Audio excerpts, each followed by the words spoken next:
In this example, we're being asked to figure out the value of RL, the load resistance, that will maximize the power that will be transferred from this part of the circuit in here, and the value of that maximum power that we can get with the maximum value of RL. So frankly speaking, what we're being asked to do is to compute the Thevenin equivalence and then just setting RL to be equal to the R Thevenin. So let's get started from there. So what I will do first is I'll just copy this image in here, because this is, we're going to be working with it for a couple times. And what we will start with is by figuring out the open circuit equation here. So what we will do is we'll start by saying, okay, we don't need this R load at this point. What we need to do is we need to figure out the plus minus, and this is basically the V open circuit. Okay, and the way we can figure this out is by maybe nodal analysis mesh. I think nodal will be simple in here. So if I put my reference to be in here, that voltage in here is actually going to be the open circuit that I'm looking for. So let me just write an equation. The equation will be V open circuit minus 12 divided by 4 plus V open circuit minus, I believe minus Vx divided by 2 divided by 4k plus V open circuit divided by 6k equal 0. Alright, but we have now the only nodal analysis or node voltage is VOC, but we are dealing with Vx, so we need to get rid of that Vx because it appeared here in this equation. So let's figure out what Vx is.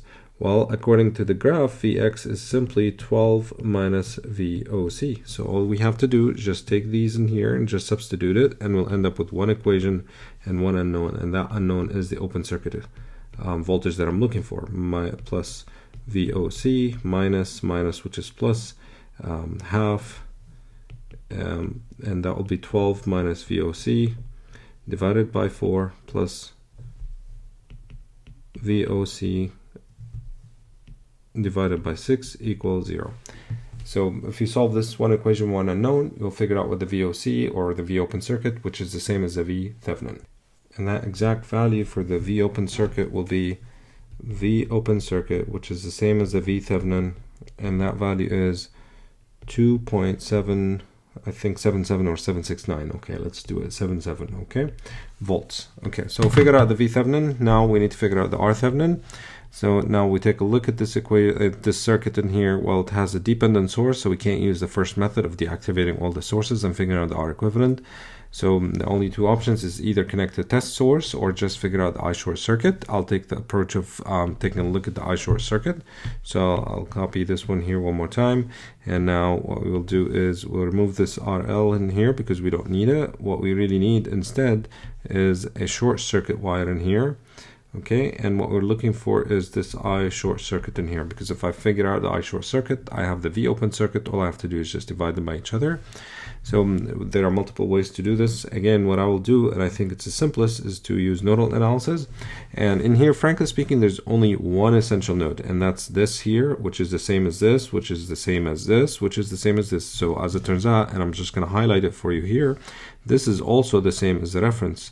This is also the same as the reference. They're all the same point. There's no other essential nodes. So as it turns out that I don't need to write any nodal equations. I have everything I need to solve this circuit. Okay, so if that's the case, what am I looking for? What I'm looking for, the I short circuit.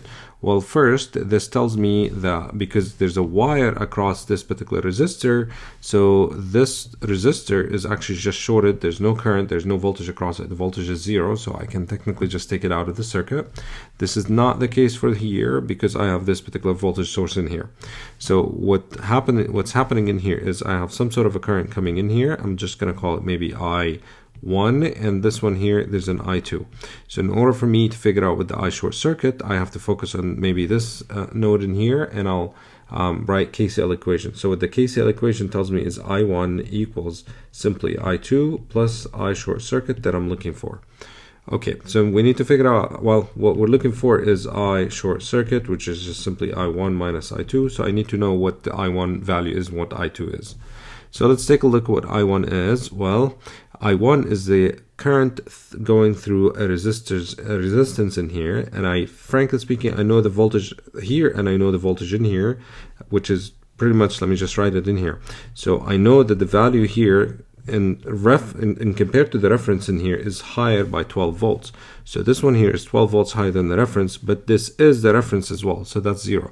So Vx happened to be just simply 12 volts.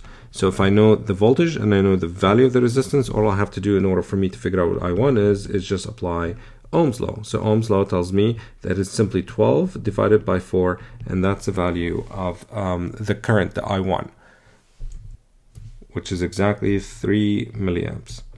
All right, so now we move on to computing what I2 is. Well, I2, let's take a look at the graph in here. I2 is just simply the voltage difference between this point in here and this point in here. So let me just highlight it in here in a different color.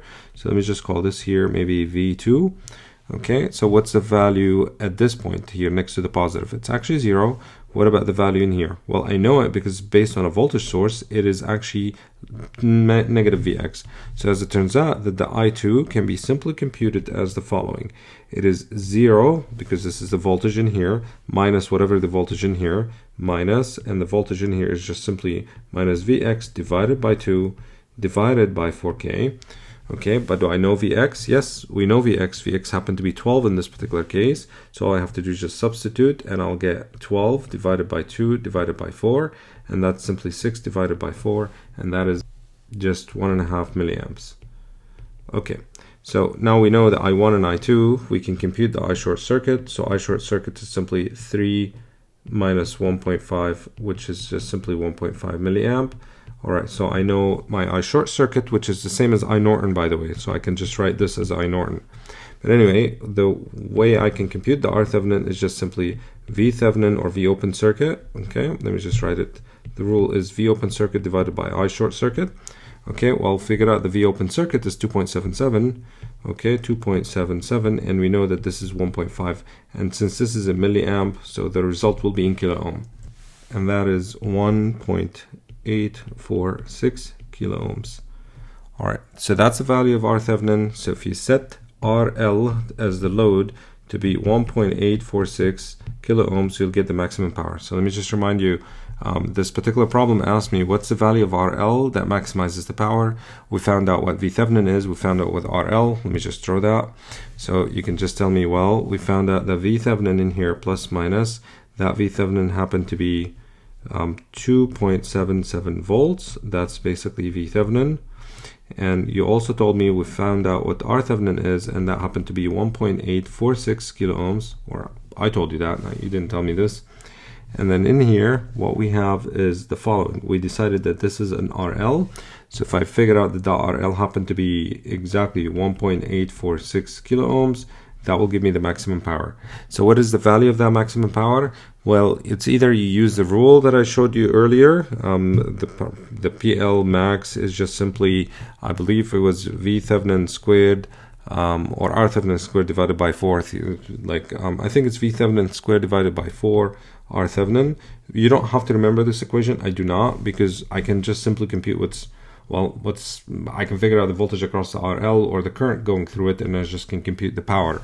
But that's here is the rule, and that basically will be 2.77 squared divided by 4 times R Thevenin, which is 1.846, and that number will be 1.04 milliwatts. So that's the maximum power that you can get out of this circuit if you connect this particular load.